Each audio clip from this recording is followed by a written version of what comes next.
This is the fourth of a series of link podcasts that take you through planning an answer to this particular essay question. This final podcast will look at the planning stage. As always, when you plan an answer to a question, put all your notes to one side, get all the books out of the way. It's essential that you plan to the question, not from your notes. So the only thing you have in front of you is a blank sheet of paper and the question, and you can basically draw up a plan simply by identifying the main building blocks that are within the answer. Okay, so in terms of what the building blocks are, first of all, remember you've got the issue of what the tensions were in Germany before 1914, and secondly you've got the issue of the impact of the First World War. Okay, so Germany 1914 to 1918. So we've identified straight away that the question is about how things changed. So the concept of change must underlie this. Too often A-level students, because they've been so drummed into them by teachers, avoid a narrative that they miss the obvious approach. When it comes to change, it does not make sense to structure your essay in a way that avoids a chronology. You've got to basically put your building blocks into chronological order. Now that's not the same as writing a narrative, as long as there is analysis within your building blocks, but basically if you're being asked about change, it makes sense for your earlier building blocks to be looking at the earlier period, and then you work your way through building blocks that are sequenced in time, so chronological building blocks. So the way I would approach it would be as follows. Pull back a little bit. I would start off, building block 1, by looking at the period 1913 to 14. In other words, what were the tensions that existed in Germany at the outset of World War I. Rather than make your next building block 1914 to 1918, I would actually break it down. That is actually 5 years, and 5 years a lot will change in a 5-year period. So I would actually make my next building block, logically, think about it, the period of Bergfriede. So I would make it 1914 to 15. So focus the mid part of the answer on the period 1914 to 1915. And then I would make my final building block 1916 to 1918. Okay, so you're going to work your way chronologically through time in the way in which you write your essay. That's I think the important thing. That is not the same as writing a narrative, because you're going to analyse within these building blocks. Now, how are you going to analyse it? Well, the other thing is, going back to the issue of change, is there are different types of change. Okay, any question about change is saying, how far did things change? So again, we're planning from the question, asking how far did things change? So if you make your first building block 1914 to 1918, and within that you look at the, I'll just put S, social tensions and the political tensions. Okay, because those are the things there. Now, you don't want to spend long on that, okay, but you've got to clearly anchor your essay down early on what were those tensions that existed at the outset of war.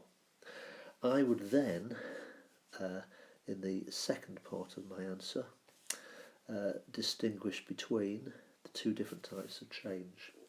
So, effectively, you want to say, yes, there was change, okay, so things did change, so I write change. Or, the opposite of change, there was continuity. So, continuity. Sorry, my pen for my tablet isn't great at handwriting. And so what I would then do in the next part of the essay is, first of all, 1914 to 1915, I would identify what changed in comparison to the earlier period. What were the differences? And then I would identify what didn't change in comparison to the earlier period. Now obviously within that you're going to talk about social tensions and political tensions, and within that social tensions and political tensions. Okay, so you're being analytical, but you are approaching the structuring your essay in a chronological order. Don't force a square brick into a round hole here, okay?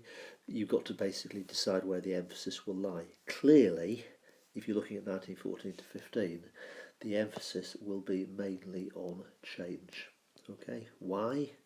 Because this is about Bergfrieda, isn't it? You know that the earlier period, 13 to 14, there were big tensions, and what then happened in 1914 to 15 is those tensions disappeared and it was replaced by unity. So therefore, you're probably not going to say too much about continuity. There may be aspects of continuity. Analyse, point out what those are, but the emphasis will be more on the change side. Now conversely, when you go into the next building block, you will do the same. You may want to identify some aspect of change, social tensions and political tensions in relation to 1913 to 14, and you will want to identify some aspects of continuity, social tensions and political tensions in relation to the earlier period. So you're being analytical, but again, probably on balance, what you're going to be doing is arguing more in terms of the continuity, because, or in a sense, I suppose it depends which way you look at it, but you're saying that the old tensions that were there in 1913 to 14 have now returned, okay, but they have returned in a heightened sense. Okay, so in a sense they are not the same tensions, they are heightened tensions by the last 2 years of the war. So that would be my particular approach. One or two other afterthoughts on this one. In that first building block of the essay, where you look at 1913 to 1914, where you're going to identify what were the social tensions and political tensions, again I would think about using Zabern as an example, because within that one event, the Zabern affair of 1913, you can see all of the social tensions and political tensions sort of embodied in that one event. So you could use that as a sort of case study of the type of tensions that began at the beginning of the war. I would also say in that first building block, don't spend too long on it, okay? Deal with that very, very concisely. Move on as quickly as you can to 1914 to 15, develop all your points about the middle period, and then move on to 1916 to 18 in the final third of your essay. So that would be my particular approach to that. It's not saying that's the only approach. There's many ways to a right answer in history, but as a general steer from previous experience, I've had candidates who have avoided a chronology, they've fought against a chronological structure, and my advice has always been, actually, when it comes to a question about change, a chronological structure can work. Okay, so food for thought on that. Hope that was helpful to you.